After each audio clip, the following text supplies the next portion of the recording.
Assalamualaikum warahmatullahi wabarakatuh. Masih membahas seputar tanya jawab PPDB. Kali ini saya akan menjawab sebuah pertanyaan dari Rahmi Nur Salamah. Jadi pertanyaan adalah tahun ini untuk jalur Rafid ada apa enggak ya? Oke ya. Saya buka dulu juknisnya. Jadi saya punya juknis untuk PPDB tahun ini. Itu untuk tahfidz atau siswa yang calon siswa ya yang sedang menghafal Quran itu ada prioritas khusus ya. Nah, di sini nanti mendaftarnya pakai jalur prestasi hasil lomba ini ya. Jadi mendaftarnya pakai jalur prestasi hasil lomba. Nah, skornya sebagai berikut ya. Jadi di poin kelima ini ada khusus tahfidz Quran ya. Jika jumlah juz yang dihafal itu 5 sampai 9 juz, maka skornya 16. Nah, ya. Jika yang dihafalkan itu 10 sampai 9 juz, maka skornya 32. 20 sampai 29 juz skornya 64 dan 30 juz maka 128. Oke ya. Skor 128 ini kalau dibandingkan dengan prestasi lomba itu lebih tinggi, yang 30 juz ini ya. Lebih tinggi daripada prestasi non akademik seperti lomba-lomba kejuaraan. Oke ya. Dan nanti untuk sertifikat Quran, sertifikat hafalan Quran itu yang mengeluarkan adalah pondok pesantren atau lembaga tahfidzul Quran. Jadi dikeluarkan oleh pondok pesantren, ditandatangani oleh pengasuhnya. Oke ya, itu saja caranya untuk mendaftar dan syarat calon peserta didik untuk penghafal Al-Quran. Kita coba lagi untuk pertanyaan yang lain. Nah, ini ada pertanyaan lagi, Kak, kalau misalnya mendaftar di jalur afirmasi sudah pasti diterima?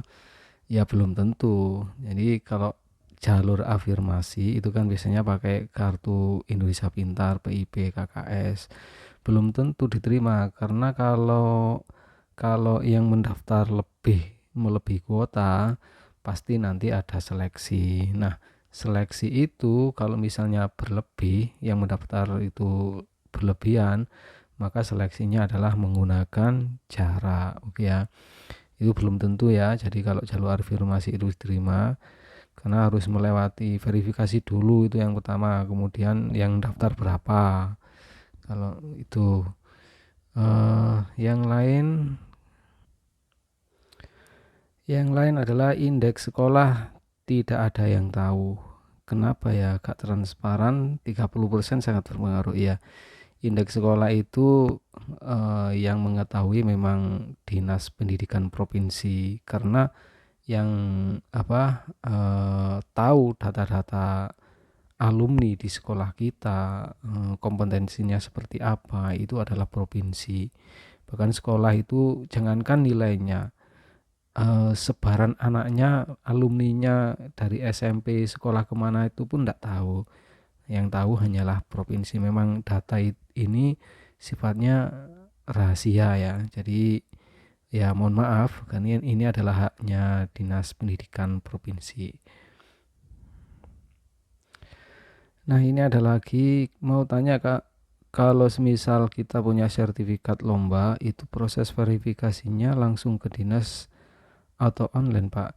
Jadi ini, jadi sertifikat itu nanti di-scan, kemudian di-upload ya. Terus yang memverifikasi siapa? Yang memverifikasi adalah panitia PPDB yang ada di sekolah.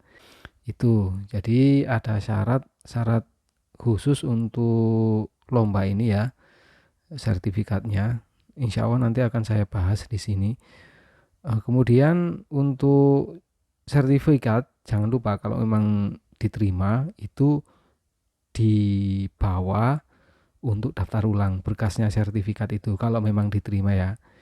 Jangan sampai hanya cuman punya fotonya tapi tidak punya sertifikatnya. Nah, nanti bisa gagal kalau seperti itu. Itu untuk sertifikat lomba. Oke ya. Pertanyaan selanjutnya yaitu Kak, kalau mau daftar di SMA impian lewat jalur prestasi di luar zonasi, itu alangkah baiknya daftar pada saat web mau ditutup apa pada awal-awal saja. Ini termasuk trik ya. Jadi kenapa kalau saya itu menyarankan, sebenarnya tidak rekomendasi itu ditutup pada mendaftarnya pada akhir pendaftaran, agar kita tahu ya posisi nilai kita itu bisa diterima apa enggak di sekolah itu. Ya, kalau misalnya kita mendaftar tapi kalau nilai kita enggak cukup, ya nanti percuma, kita akan tergeser, enggak akan masuk. Itulah fungsinya melihat nilai di akhir. Kita bisa tahu nilai yang paling atas berapa, nilai yang bawah berapa. Tapi itu enggak rekomendasi ya. Tapi kalau nilai kita itu bagus, ya baik, misalnya 90 ke atas, itu berani ya langsung daftar di awal saja, enggak usah menunggu akhir.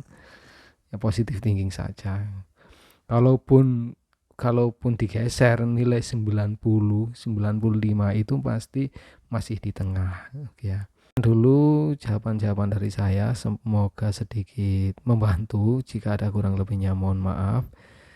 Saya akan lanjutkan besok untuk pertanyaan-pertanyaan yang lain. Dan saya akhiri, assalamualaikum warahmatullahi wabarakatuh.